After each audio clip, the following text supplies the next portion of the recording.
Hello everybody, it's time for another weekly wrap up, and I'm not gonna lie, I'm feeling super rough this morning. I stayed up very late and didn't get much sleep, and it's all my fault because I was obsessed with reading this book, An Informal History of the Hugos by Jo Walton.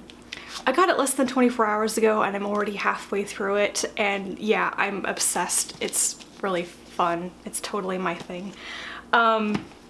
And yeah, looking back on what I finished this past week, there isn't anything like super noteworthy. I don't have much to say about any of these 4 books, but let's try to go through them quickly so I can get back to reading the book that I really want to read and maybe drink some tea and wake up a bit more. So the first thing that I finished this past week was Crazy Rich Asians by Kwan. I never had much desire to read this until I watched the trailer for the movie and thought, this looks like fun. I just want to try it out and see if I like it. I did thoroughly enjoy it. It was just such a light, fun, fluffy book. It's about the lifestyle of the ultra rich families in Singapore and this Chinese American woman who's sort of dumped in their midst and they're all judging her. But yeah, this woman, Rachel Chu, has been dating a man named Nicholas Young for a couple of years. They're both professors in America. They're getting pretty serious, so he invites her to go to Asia for their summer vacation and meet his family in Singapore. Only he doesn't prepare her at all for the fact that his family is incredibly rich. And when she shows up, oblivious of all this, just wanting to have a good time with her boyfriend, many of his family members, including his mother, think that she is a gold digger, and they do their very best to ruin her life. And they kind of succeed. This was really fun, and then the last couple of chapters I think took a very dark turn, not at all what I was expecting from the book. And just overall, it was really enjoyable and I couldn't stop reading it. I think I read the entire thing in one day, I think. So yeah, I'm on hold for the next one, though I read the summary of it and it sounds like it might be going in a direction that I'm not as interested in.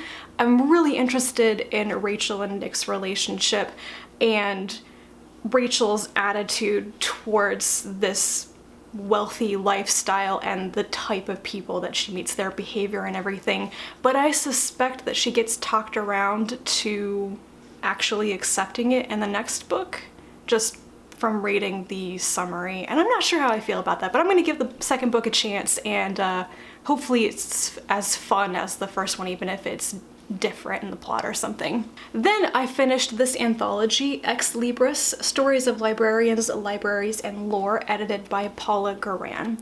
This is a themed anthology, and I think it has the weaknesses that many anthologies have, which is it's a wide variety of stories, and there are a couple of standout ones, and then varying degrees of okay and not my taste for the remainder.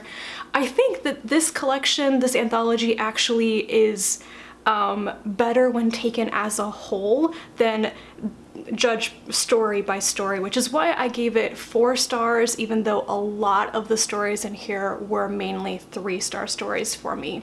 It's just an excellent idea for an anthology, and I really did appreciate the range of subgenres that it covered in speculative fiction. It's not all fantasy.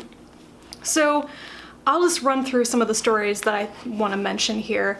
In the House of the Seven Librarians by Ellen Klages is the very first one. I can tell why it's the very first one. This is my 3rd or 4th reread of it, and I loved it. It's the best story in the collection, in my opinion.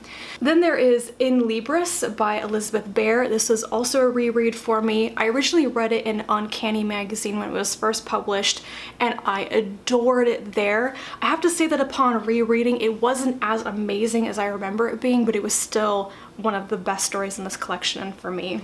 Then there's The Inheritance of Barnabas Wilcox by Sarah Monette. This is one of the creepier stories. I think it might also be from a Lovecraftian anthology, and I really like this. I would swear that I've read it before because something about it seemed very familiar, but it was just one of those perfectly creepy types of stories that knows when to stop and knows what to suggest and what to actually show. It was great.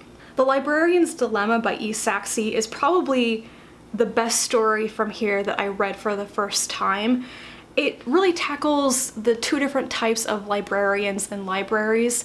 The people who want to preserve books so that they can give that knowledge to anyone, so they can make it widely available, and then the people who want to preserve books and lock them away so that they cannot be damaged. And that's a pretty controversial debate right there, but I really liked that story, and especially because it tackled that topic. Then there is Scott Lynch's In the Stacks. Really enjoyed this, another kind of adventure in the library story, very almost like adventure, epic, fantasy type. This is the second short story I have read by Scott Lynch, and I really enjoyed it. And in fact, just based on the two short stories I've read by him, I think I enjoy his short fiction a lot more than his novels. I mean, I liked Lies of Locke Lamora, but I'm never gonna go back to the series at this point, but I would love to read more of Lynch's short fiction. And the last one in here, which I think is worth mentioning, is The Sigma Structure Symphony by Gregory Benford. This is probably the closest thing to a hard SF story in this collection, and I quite liked it. There's something about like the connection between mathematical equations and music and trying to interpret and deconstruct and understand alien languages and information. And it was kind of weird, but I really liked the ideas in it and just the plot overall, so yeah. All the other stories were just either kind of brief blips that I didn't feel that much for, or stories more on the horror end that I was uncomfortable reading, like special collections, I think. Like, seriously, what is going on? So on the whole, I would recommend this for the theme alone and the fact that it reprints a couple of really great stories. It's worth the cost of admission just for that, I think. But definitely, if you're interested in any of these from the table of contents, see if they're available online, because I think a lot of these stories probably are. Then I read The BFG by Roald Dahl, and I have a confession to make, which is that I never really read Roald Dahl when I was a kid. In fact, it took me an absurdly long amount of time to realize or remember that he wrote Charlie and the Chocolate Factory. I'm kind of coming to Roald Dahl with a clean slate as an adult, not necessarily the target audience of his stories. So The BFG, I just picked up the audiobook of this from Overdrive because I needed something to listen to while I was doing housework. I didn't even know what BFG stood for because I am that culturally illiterate. And it turned out to be a very pleasant and excellent children's story.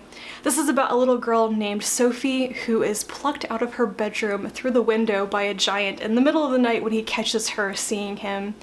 And then it turns out he is the big friendly giant, not a human-eating giant, and together they attempt to warn the Queen of England that the giants who eat humans and love eating little children are coming to town and going to eat up children. Yeah, it was a lot of fun. The fact that I listened to it on audiobook and it was an enhanced performance as well with sound effects and everything, and the guy who narrated it did a great job of just doing the voices and the emotions and everything. It was a really lovely experience. It definitely elevated the entire story. So I'll probably try to listen to a couple more of Roald Dahl's stories on audiobook, but they are massively popular at the library, so I'm on a very long holds list. And the last thing that I have to talk about this week is Built on Bones by Brenna Hassett. It's really about how city life has changed humans physically and how it's impacted us as a species. So Hassett is an archaeologist. I think specifically she's what's called a bioarchaeologist. I did not know that existed. She's like a specialist in teeth and like interpreting signs in teeth growth and everything that tells you about diseases and illnesses and nutrition and just kind of the course of people's lives. So a lot of this book is about the evidence for quality of life that can be read in the skeletons and teeth of human beings. I feel like the presentation of the material in this book was extremely muddled and the writing was a little bit atrocious. The first thing that irritated me is the footnotes. There are so many footnotes. It's incredibly distracting. There's probably on average 1 to 2 footnotes on every single page in this book. And most of them, if not all of them, should have been cut because they're mostly jokes and asides and tangents and not very helpful information.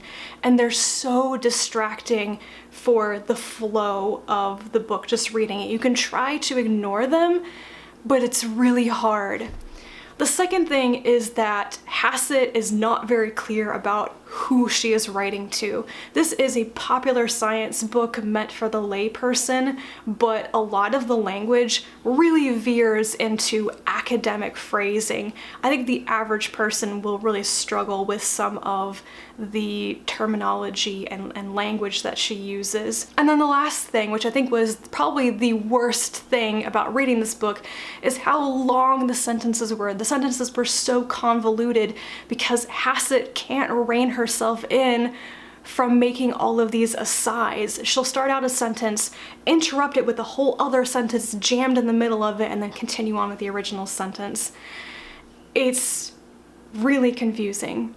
So all that being said, like, I was very irritated by the way this book was written. There are some really great nuggets of information in it, but I would not necessarily recommend this book for most people. Despite how interesting the subject matter is, I do think it was not written very well. That is everything that I finished this past week. I'm gonna hurry up and film my booktubeathon TBR, and then I'll be free for the rest of the day to probably read the second half of An Informal History of the Hugos. You know, that's all I really want to do right now. So I hope you've had a great weekend, and I'll be back to talk to you again soon, and until then, bye.